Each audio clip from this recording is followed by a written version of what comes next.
Dans cette vidéo, nous allons corriger le premier exercice du chapitre 18. Donc c'est un exercice sur les lois usuelles, le dernier paragraphe du chapitre. On vous donne une succession d'expériences aléatoires et à chaque fois on vous demande de reconnaître la loi d'une variable aléatoire grand X. Donc si on dit de la reconnaître, c'est qu'on ne veut pas que vous fassiez de calcul, on veut que vous utilisiez les modélisations que vous avez apprises. Donc on a vu trois cas en PCSI, une loi uniforme, où là l'ensemble des valeurs de la variable aléatoire, ben, ça peut être n'importe quoi, c'est le plus général. Mais bon, c'est quand même souvent un ensemble de nombres entiers. Ensuite, on a vu la loi de Bernoulli, où là l'ensemble des valeurs c'est soit 0 soit 1, donc c'est vraiment très simple.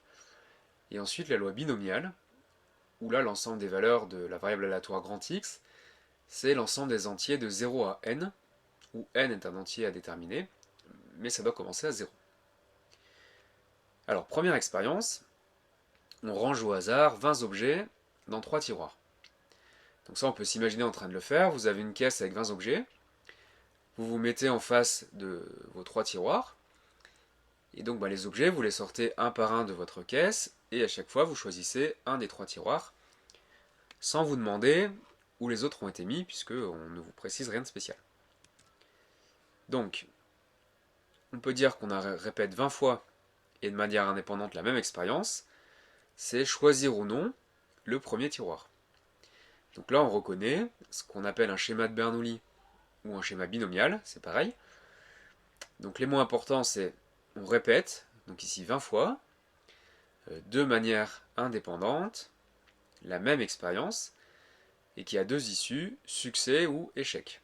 Donc il y a ces quatre choses à préciser, le nombre de répétitions, l'indépendance, le fait que ce soit la même expérience, et le fait qu'elle n'ait que deux issues, succès ou échec.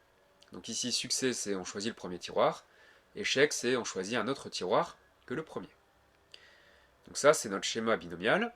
Et ensuite, grand X contre le nombre de fois où on a choisi le premier tiroir, c'est-à-dire le nombre de succès. Donc si on a un schéma binomial et que grand X est égal au nombre de succès, alors grand X suit une loi binomiale de paramètre le nombre de répétitions qui est 20 et la probabilité d'un succès, donc comme il y a 3 tiroirs, c'est 1 tiers. Alors attention, le schéma binomial ne suffit pas à avoir une loi binomiale. Pour avoir une loi binomiale, il faut un schéma binomial et bien sûr que x soit égal au nombre de succès. Si x est égal à autre chose, bien sûr x ne suivra pas une loi binomiale. Alors deuxième exemple, vous avez un enclos avec trois sortes d'animaux, vous en choisissez un au hasard et vous comptez le nombre de bosses. Donc les valeurs que peut prendre x, c'est 0, 1 ou 2. Et comme il y a 15 animaux de chaque, eh bien on a une chance sur 3 d'avoir un lama, ou une chance sur 3 un dromadaire, ou une chance sur 3 d'avoir un chameau. Donc ici, on est plutôt dans le cas de la loi uniforme, donc puisque x prend 3 valeurs, et chaque valeur est prise avec probabilité 1 tiers. Donc on peut dire que x suit la loi uniforme sur l'ensemble 0, 1, 2. Donc attention, c'est vraiment différent. Les paramètres de la loi binomiale sont un nombre entier et un réel de l'intervalle 0, 1. Et le paramètre d'une loi uniforme n'est pas un nombre. Hein. Là, le paramètre d'une loi uniforme, c'est un ensemble. Donc il ne faut pas confondre les nombres et les ensembles, ce n'est pas du tout la même chose. Troisième exemple, une urne avec 6 boules vertes, 3 boules rouges, 5 boules bleues. Vous faites 10 tirages avec remise.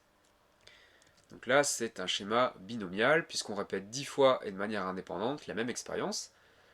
Donc c'est de manière indépendante, puisque les tirages sont faits avec remise.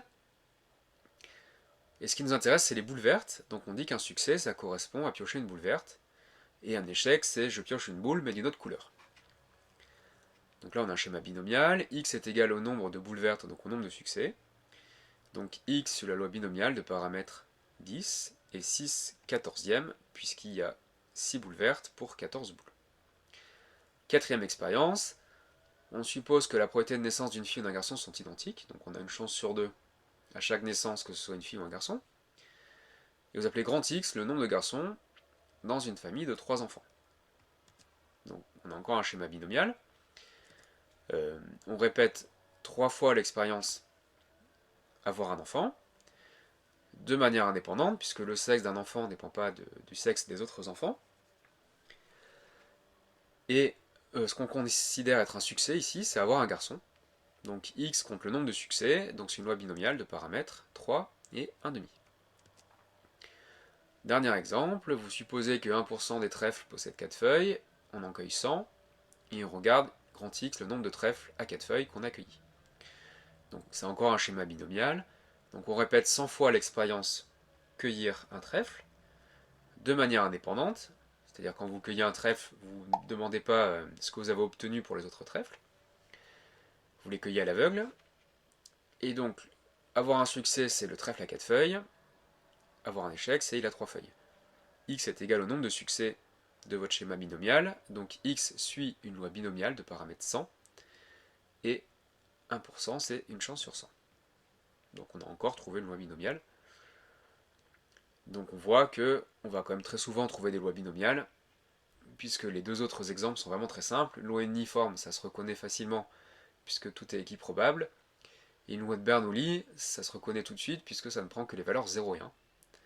Donc dans une grande majorité des cas, il faudra reconnaître une loi binomiale. Alors, il faudra faire attention que c'est quand même très rare qu'on reconnaisse une loi qu'on a étudiée en cours, puisqu'après il n'y a plus rien à faire dans l'exercice. Donc en général, il ne faudra pas se forcer à reconnaître une loi du cours, parce que ce sera faux. Ça ne va arriver que dans un long problème de DS, où il y a une vingtaine de questions, peut-être qu'à la première question, on va reconnaître quelque chose de simple, et puis ensuite ça va se compliquer. Mais s'il y a une vingtaine de questions, ça ne va pas porter que sur la loi binomiale, puisqu'on l'a déjà étudié en cours.